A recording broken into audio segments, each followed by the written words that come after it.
संतों का समागम है। गंगा यमुना सरस्वती तीनों नदियां कल कल छल छल करती हुई बह रही हैं। आमने सामने संतों का आसन लगा हुआ है। सुंदर वृक्षों की छाया है। विचार कर सकते हैं वो समय कितना सुहावना रहा होगा। प्रयाग की पावन भूमि कितनी अपने आप को सौभाग्यशाली समझ रही होगी जिस समय ये राम कथा दोनों संतों के बीच में प्रकट होती है। भारद्वाज जी और याज्ञवल्क्य जी दोनों के बीच में राम गंगा का प्राकट्य होता है। याज्ञवल्क्य जी वक्ता है और भारद्वाज जी श्रोता है। और वहाँ पर चारों तरफ वृक्षों की छाया कल कल छल छल करती ही गंगा यमुना सरस्वती ये उसका प्रमाण है। बड़ा मनोरम दृश्य है। संतों का सत्संग प्रारंभ हुआ, राम कथा शुरू हुई और भारद्वाज जी कहते हैं, याज्ञवल्क्य जी मुझे वो बात बताइए कि ये राम कौन है। क्या ये ब्रह्म है?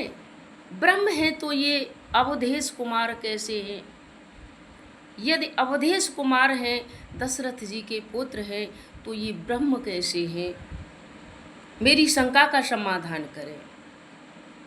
शंका का समाधान करते करते याज्ञवल्क्य जी सुनाना चाहते हैं राम कथा, लेकिन राम कथा के स्थान पर वो सुनाने लग जाते हैं शिव कथा। प्रारंभ शिव कथा से करते हैं और तुलसीदास जी लिखते हैं कि सादर शिवहि नाय अब माथा बरनहु बिशद राम गुण गाथा। तुलसीदास ने लिखा है तो शिव जी को माथा नवा करके राम जी का गुणगान लिखा है। क्यों?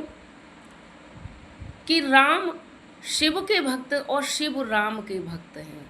दोनों एक दूसरे के भक्त हैं, एक दूसरे को सम्मान करते हैं, एक दूसरे को इष्ट मानते हैं। इसलिए दोनों का संगम है, दोनों का समावेश कथा के अंदर जरूरी है। शिव कथा लिखने लग जाते हैं और शिव का चरित्र सुनाने लग जाते हैं याज्ञवल्क्य जी। ऐसा तुलसीदास जी लिखते हैं। कहाँ से सुनाया? कहा देखो, कथा को प्रारंभ करने के लिए, अपनी बात को प्रारंभ करने के लिए कोई भूमिका बनानी पड़ती है। भूमिका के अनुसार अगर बात कही जाए तो वो समझ में आती है और उसका उतार चढ़ाव अच्छा होता है। बिना भूमिका के कोई भी बात कह दो तो वो समझ में नहीं आती और ना ही कोई उसका महत्व होता है। इसलिए भूमिका तैयार की। कहा, हे महात्मन भारद्वाज जी, जो शंका आज तुम्हारे मन में हुई है, ये शंका तो बहुत पहले मैया सती के मन में भी हुई थी। और जब जब शंका होती है, या तो समाधान मिलना चाहिए या फिर इष्ट के प्रति मन में दुर्भाव पैदा हो जाता है। लेकिन सती के मन में शंका उत्पन्न होती है, सती ने समाधान चाहा ही नहीं। याज्ञवल्क्य जी कहते हैं कि सती के मन में यही शंका हुई थी। सुनकर के भारद्वाज जी आश्चर्यचकित होते हैं। कहते हैं, यो तो भोलेनाथ की भार्या थी। अरे, जिसका पति दिन रात माला जपता है, उसकी भार्या को उसके प्रति शंका समझ में नहीं आई, ये कैसे हो सकता है? कहा, महाराज सुनो, एक बार त्रेता युग माही, एक बार त्रेता युग माही, शंभु गए कुंभ जर से पायु। शंभु गए कुंभजर से पाही, संग सती जग जननी भवानी, पूजे ऋषि अखिलेश्वर जानी। एक बार त्रेता युग में शंभु गए कुंभज ऋषि के पास। अब शंभु कौन है, ध्यान से सुनना। शंभु है भोले बाबा, नाम है उसका महादेव, शिव, शंकर। कोई कुछ कहता है, कोई भोले बाबा कहता है, कोई कुछ कहता है, लेकिन वो जाते हैं शंभु, यानी बहुत छोटे बन करके, 2 अक्षर के बन करके जाते हैं। शंभु बन करके गए, यानी 2 अक्षर के बन करके, क्योंकि कथा संकेत करती है कि अगर भगवान की कथा सुननी है तो बड़े बन करके नहीं, बड़े बन करके सुनोगे समझ में आएगी ही नहीं। कथा सुननी है तो छोटे बन करके सुनो, कथा तब समझ में आएगी। और ये नहीं है छोटे बन करके आप कथा सुनने जाओगे, मन लगा करके सुनोगे तो आप वहाँ से बड़े बन करके आओगे। छोटे बन करके जाओगे तो, लेकिन लौटोगे तो बड़े बन करके लौटोगे। और वही भोले बाबा के साथ हुआ। लेकिन भोले बाबा तो गए शंभु छोटा पद ले करके, और संग कौन गई, जगत जननी भवानी, जगत जननी, जबकि उनका नाम तो सती था। जो 4 अक्षर के थे महादेव, वो तो 2 अक्षर के बन के गए, छोटे बन के गए। और जिनका नाम छोटा था, पद छोटा था, वो बहुत बड़ी बन करके गई। कितनी बड़ी, जगत जननी भवानी, इतना बड़ा पद ले करके गई। भोले बाबा सभी विशेषताएं सब घर पर छोड़ करके गए, और सती सब विशेषताएं साथ ले करके गई। वहां जाकर के क्या हुआ, पूजे ऋषि अखिलेश्वर जानी। भोले बाबा का पूजन किया, किसने, कुंभज ऋषि ने। क्यों, वो तो वक्ता थे, श्रोता का पूजन कर रहे हैं। क्यों किया, क्योंकि अखिल ब्रह्मांड के नायक भोले बाबा है, अखिल ब्रह्मांड के नायक समझ करके पूजन किया, पूजन किया यहाँ पर।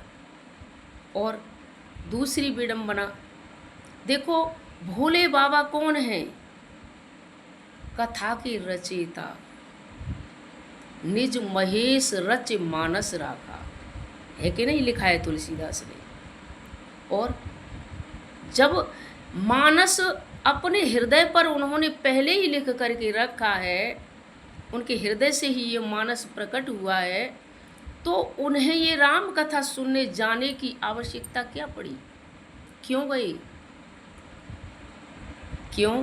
पहली बात तो ये कि भोले बाबा ज्ञान के भंडार हैं, सागर हैं। और अगस्त्य ऋषि कौन है, घटोज, जिन्हें घटोज भी कहते। घटोज क्यों, कि उनका जन्म घड़े से हुआ था। कुंभ माने भी घड़ा, इसलिए कुंभज भी कहते हैं। कुंभज माने जैसे आत्मज माने पुत्र, कुंभज माने घड़े का पुत्र। इसलिए एक तो घड़े के पास गए, कौन, ज्ञान का सागर, सागर समुद्र के, सागर घड़े के पास जाता है। क्यों,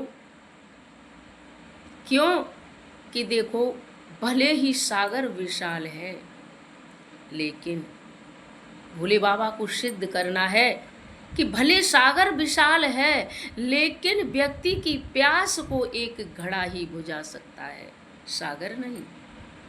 इसलिए सागर से अगर जल लेते हो, सागर को हो सकता है अहंकार हो जाए, लेकिन घड़े को अहंकार नहीं होता, क्योंकि घड़ा तो अपने स्थान पर सीमित है, छोटा है। और छोटा व्यक्ति अगर बड़ों के काम आ जाए तो उसे अहंकार नहीं होता, बड़ा व्यक्ति अगर छोटे के काम आ जाता है तो उसे अहंकार ही नहीं, वो उसे अपने एहसान के तले इतना दबा देता है कि उसका जीना भी मुश्किल कर देता है उसका। तो ये जताना चाहते हैं भोले बाबा कि कितने भी बड़े बन जाओ, लेकिन छोटे व्यक्तियों का सम्मान करो। दूसरे, भोले बाबा जानते हैं कि कुंभज ऋषि संत हैं, और संत कितना भी ज्ञानी क्यों न हो, कितना भी उसे शास्त्रों का ज्ञान क्यों न हो, लेकिन दूसरे संत के मुख से प्रभु चर्चा सुनता है तो उसका आनंद और अधिक होता है। क्यों कि इस तरह से तो सब कोई वेद शास्त्र पढ़ लेगा, फिर कथा सुनेगा कौन।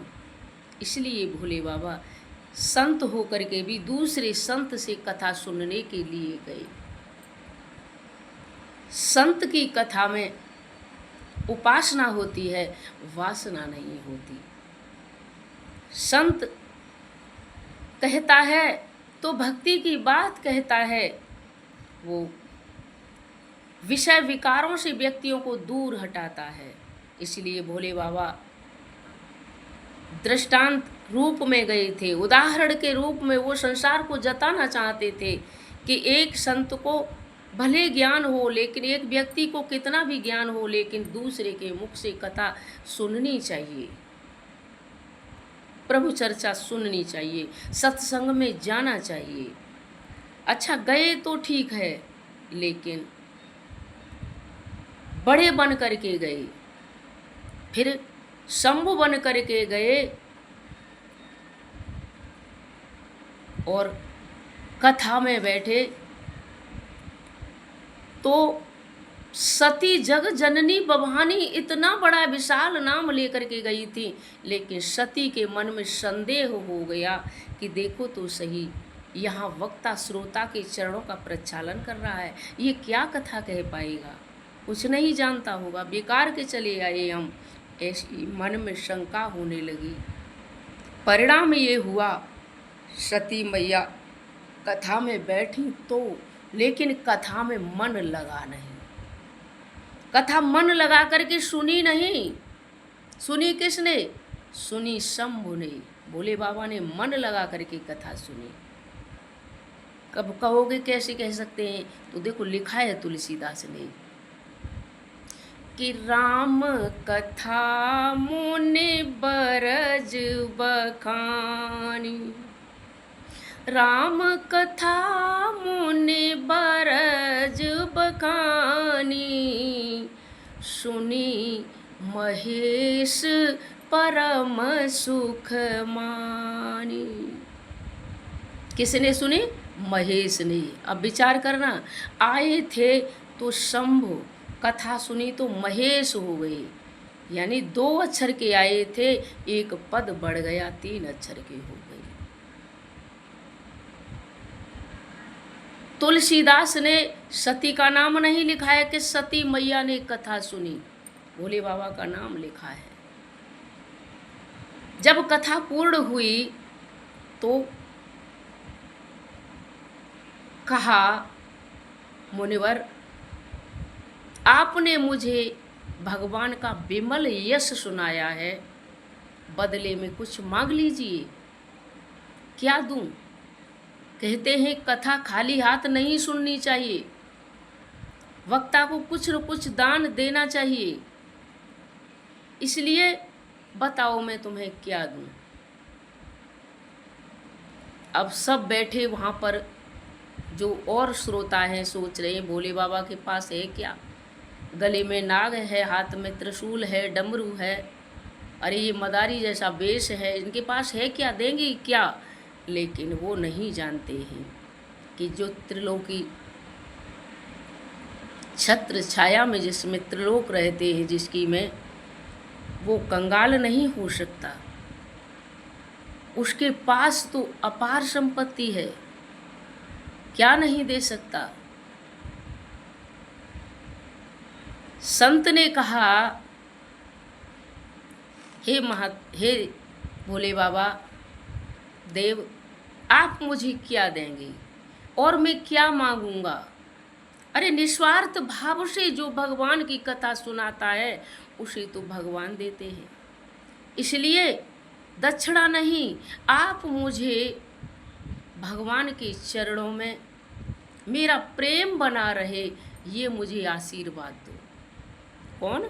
वक्ता श्रोता से आशीर्वाद मांग रहा है। सती का मन और विचलित हो गया। देखो तो सही, आशीर्वाद मेरे पति से मांग रहे हैं और जब चलने लगे विदा लेकर के, तो भोले बाबा का एक पद और बढ़ गया। लेकिन सती मैया न सती रही, न जगत जननी भवानी हो रही, अब वो कौन हो गई? लिखते हैं तुलसीदास जी कि मुनिशन विदा मांगे त्रिपुरारी, चले भवन संग दच कुमारी, चले भवन संग दक्ष कुमारी। चलते जा रहे हैं और भगवान की कथा सुनी है, तो कथा सुन कर के कभी कभी हमें भी ऐसा लगता है कि भगवान पता नहीं उस युग में होंगे तो लोग उन्हें देखकर कितने आनंदित रहे होंगे। हमारे समय में होते तो कितना अच्छा होता, भगवान के हमें भी दर्शन हो जाए, ऐसी लालसा कभी कभी हमारे मन में भी हो जाती है। उसी तरह आज राम की कथा सुन करके भोले बाबा के मन में भगवान से मिलने की तीव्र इच्छा होने लगी और चलते जा रहे हैं, मन में सोचते जा रहे हैं, आंखों से आंसू बहते जा रहे हैं कि मिल जाऊं राम तरसे रही अखियाँ, बिन सावन के बरसी रही अखियाँ। मिल जाओ राम तरस रही अखियाँ, सावन भादों बने गई अखियाँ। पावस ऋतु सम भरी आई रखियाँ, रिम झिम बरसी रही अखियाँ। मिल जाओ राम तरसी रही अखियाँ। ये भाव मन में आता जा रहा है, आंखों से आंसू बहते जा रहे हैं। तो देखो भोले बाबा वहाँ से चले, मुनि से विदा मांग करके चले, तो कौन हो गए? मुनिशन विदा मांग त्रिपुरारी। अब विचार करना आए थे तो दो सिद्धि, दो पद थे, केवल 2 अक्षर के थे। कथा सुनी, 3 अक्षर के हो गए, पद बढ़ गया। और जब विदा लेकर के कथा सुन करके चले घर को लौट करके, तो त्रिपुरारी हो गई, 4 अक्षर के हो गए। इसका अर्थ है कथा सुन कर के भोले बाबा दोगुने हो गए। कथा सुनने के बाद हमारा मान सम्मान, पद प्रतिष्ठा, धन दौलत, यश ऐश्वर्य सब बढ़ता है। लेकिन कथा का अपमान किया मैया सती ने, तो आई थी जगत जननी भवानी थी, लेकिन भोले बाबा के पीछे पीछे चलने लगी, कथा नहीं सुनी थी। इस कारण उनका पद ही नहीं रहा, नष्ट हो गया। अब वो कौन हो गई? न जगत जननी भवानी और ना ही सती रही, कौन हो गई? क्या बताया तुलसीदास ने? चली भवन संग दक्ष कुमारी, दक्ष कुमारी हो गई। अच्छा, ये दक्ष कुमारी ही क्यों? क्यों कि दक्ष भी ऐसा ही अभिमानी था, सती भी अभिमानी हो गई। इसलिए भोलेनाथ की भार्या होती तो ये शंका नहीं करती, और भोले बाबा जैसे लाए थे कथा में बैठ करके, जैसे भोले बाबा ने सुनी वो सुनती, लेकिन पिता की तरह अभिमानी हो गई और उन्होंने कथा में आकर के भी कथा सुनी नहीं। अब विचार करना, आप घर से नहीं आए तो कोई बात नहीं, लेकिन कथा में गए, ज़बरदस्ती करके घर वालों ने भेज दिया और आप बैठे तो, लेकिन वहाँ पर गप्पे मारते रहे या किसी का सहारा लेकर के सो गए तो भी ठीक है, कम से कम नींद तो आ गई। सुन कैसे लेते नींद आ गई, लेकिन सोई भी नहीं और गप्पे भी नहीं, चुपचाप बैठी रही, मन में वही उधेड़ बुन लगी रही कि ये बेकार के लिए करके आए हैं, ये महात्मा जी क्या कथा सुनाएंगे, इन्हें तो ये तो श्रोता के पैरों का पूजन करते हैं, ये क्या जानते होंगे। इसी में लगी रही, लेकिन ना तो ऋषि पर विश्वास हुआ, न पति पर विश्वास हुआ, न कथा पर भरोसा हुआ। शंका बढ़ती गई।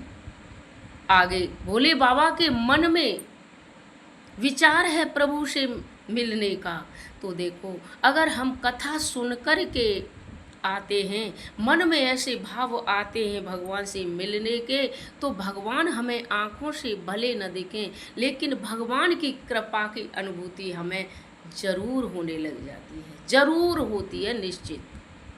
भगवान की कथा सुनने के बाद भगवान की कृपा का अनुभव होने लगता है।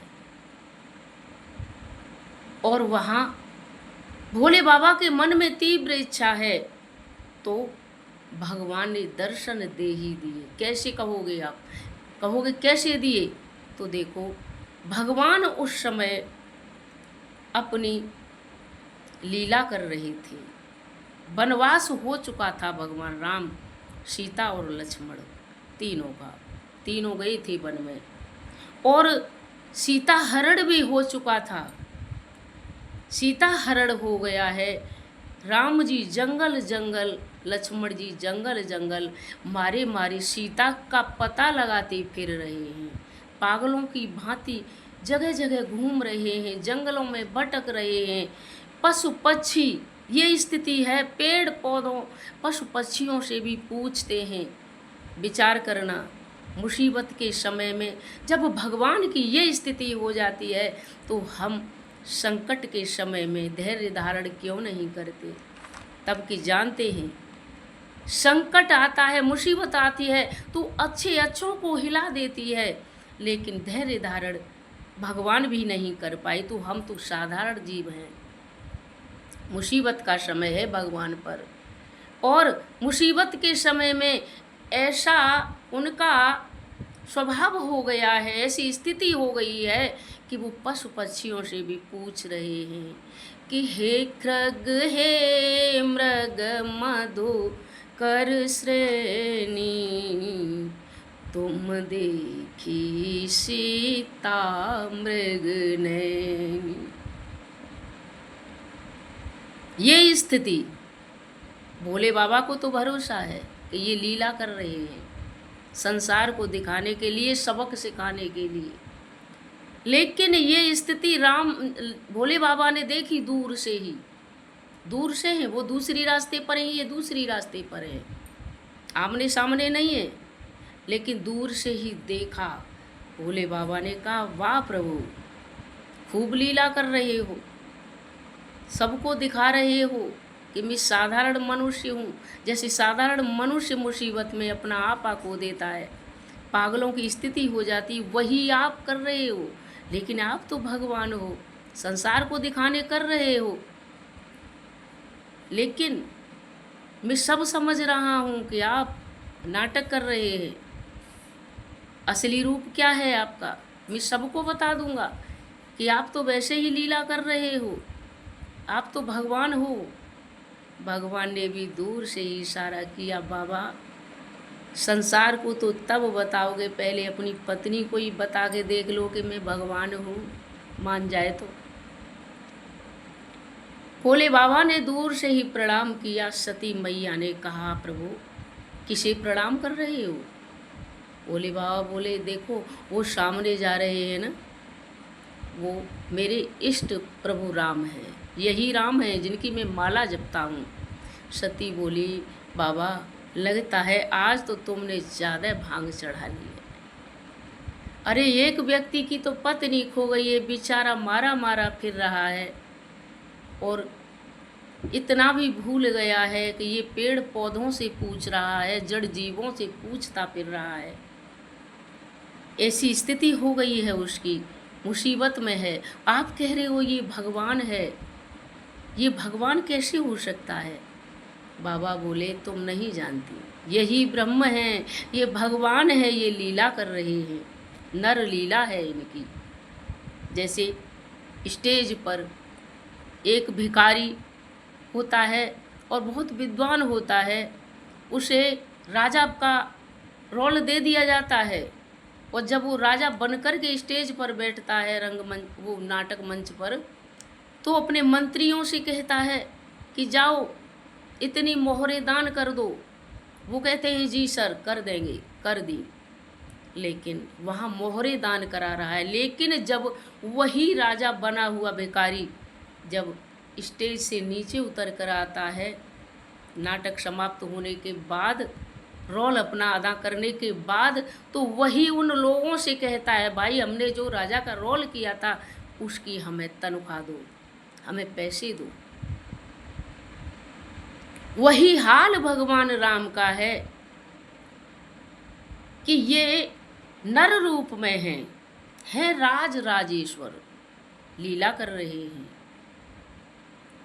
लेकिन बहुत समझाया मैया सती, कहने लगी नहीं मैं नहीं मानती। भोले बाबा ने कहा तुम नहीं मानती, क्या करोगी? जो तुम्हारे मन अति संदेहु तो किन जाहि परीक्षा लेहु। परीक्षा लोगी? जाओ परीक्षा ले लो। बोली हाँ बाबा ये ठीक है, मैं परीक्षा लूँगी। कहा तो जाइए। बोली आप चलिए मेरे साथ, अकेली कहाँ जाऊँगी। बाबा ने कहा देखो मर्ज तुम्हें हुई है मुझे नहीं, दवा की ज़रूरत तुम्हें मुझे नहीं है, इसलिए मैं तो बैठा यहाँ वृक्ष के नीचे और आप जाइए। बाबा बैठ गए वृक्ष के नीचे, सती चल पड़ी और चल पड़ी। कैसे? पुनि पुनि हृदय विचार करे।